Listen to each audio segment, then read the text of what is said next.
Hi, Democrats. Today is Wednesday. Is it Wednesday?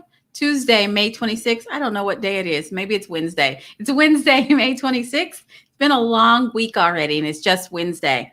Hey, so every day I come, I'm going to talk to you about bills elected and elections, bills elected officials and elections. But before I do that, you guys, a lot of you are on Facebook because you're watching me. And Facebook does this thing where it shows you your memories from last year, 4 years ago, 5 years ago, however long you've been on Facebook. And this morning, my memory was my live from May 26, 2021. And so a year ago today, I had Representative Melissa Provenzano on to talk about her campaign. She gave us a legislative update, and it was kind of interesting. It's hard to remember for a lot of folks that this time last year, we were in the throes of the pandemic.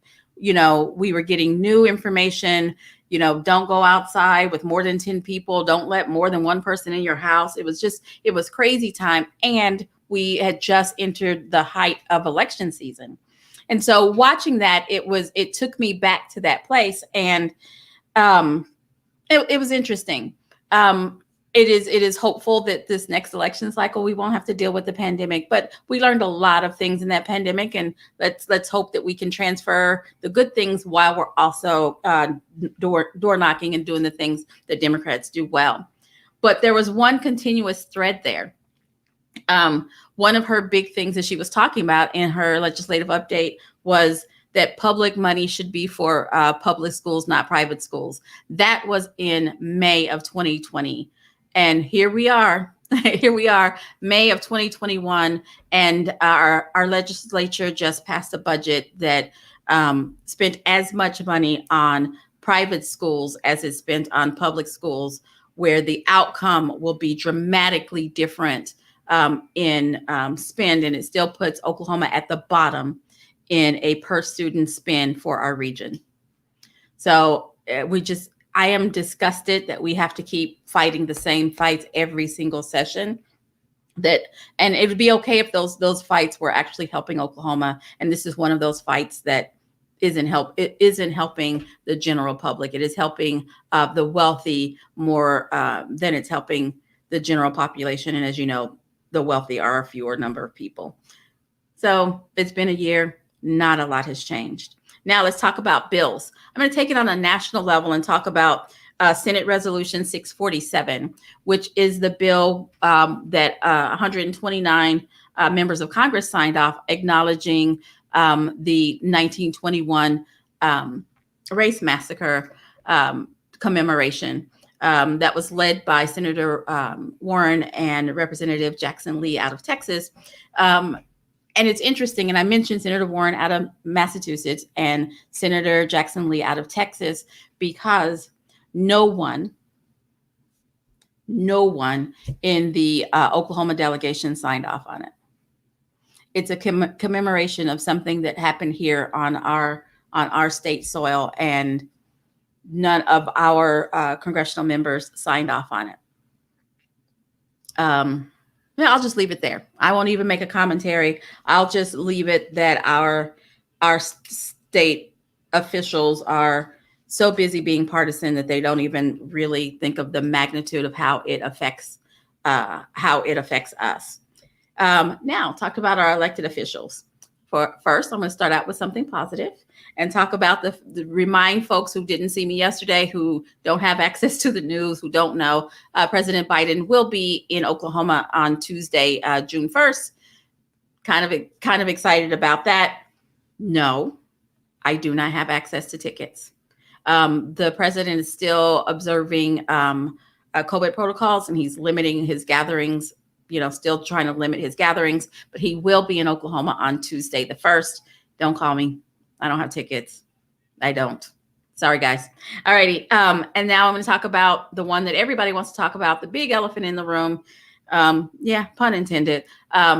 Attorney General Mike Hunter resigned today, effective Tuesday, June 1st. He cited personal reasons and, all of that jazz. I do not want to speculate on that man's personal life because I don't know him, and it's not my place to to talk about his personal life. So I'll just say that he is resigning. And what that means for us in Oklahoma is this. He had signed off on so many of those ridiculous lawsuits that are in support of the big lie. Yeah, he's gone. Maybe that can stop, right? Maybe we can like join reality and we won't have that kind of hanging over our heads.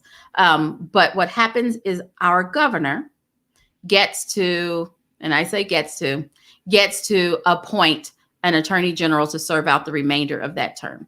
And then in 2022, it's going to be on the ballot anyway. In 2022, there will be a race and we get to vote on our attorney general. But Governor Stitt will most likely be will definitely be appointing an attorney general, by midsummer. He probably already has the name and he's just trying to play it cool. So that's how that works. A lot of people have asked me, will there be a special election? Will it stay vacant? Blah, blah, blah. Well, first of all, it can't stay vacant, but this is one where there's still more than a year on the term. And most governors end up, Mary Fallon appointed Mike Hunter when Pruitt was our attorney general. And before that, it just always happens. I'll just say that. It always happens that we have to appoint the attorney general. In this case, it kind of helped Mike Hunter be an incumbent. We have to break that in 2022. We already have names because we were recruiting already. So we already have names for attorney general. Democrats will be putting up a qualified candidate for attorney general. So keep your ears posted for that. All righty. So elections. June 5th, that's a week from Saturday, the Disability Federation will be electing their leadership. That's one way to get involved. Go out to Facebook. They have events out there that you can join. You can pre-register. They'll send you the information. That's on June 5th. June 8th, in Tulsa and a lot of communities throughout the state, there will be a proposition on the ballot. Do your research. Show up knowing what you're going to vote for. If you haven't already requested your absentee ballot, you're about to run out of time. I think Friday is the last day to request your absentee ballot for that election, which is on June 8th. And then on June 12th is state convention. A reminder, our keynote speaker is Congresswoman Stacey Plaskett, one of the impeachment managers. She is from the Virgin Islands. Interested to see what she's going to talk about. And then that is the convention. That is the event where we decide who is going to lead our state as our state chair, vice chair, secretary, and treasurer. And then we also elect 4 affirmative action positions. We revisit our platform and we update our rules, our constitution and bylaws, how we do things. That is happening on Saturday, the 12th. On Friday, the 11th, we're going to have cocktails and conversation with former Congresswoman Kendra Horn. We'll have more details as we flesh that out. So it's just an evening to be all kinds of commemorating with Democrats and fellowshipping, because this is the kickoff for election season for 2022. So I hope that you're ready. And I'm going to reiterate my plea. It is reorganization time. There are elections underway. We are 2.5 weeks out. Folks are campaigning. Folks are campaigning for their favorites, anti-campaigning for their least favorites. I'm going to encourage Democrats to remember it's free to be kind. Let's all be kind to one another. It's free to be kind. You guys have a great day. I will be back tomorrow at 4:15. Have a great one.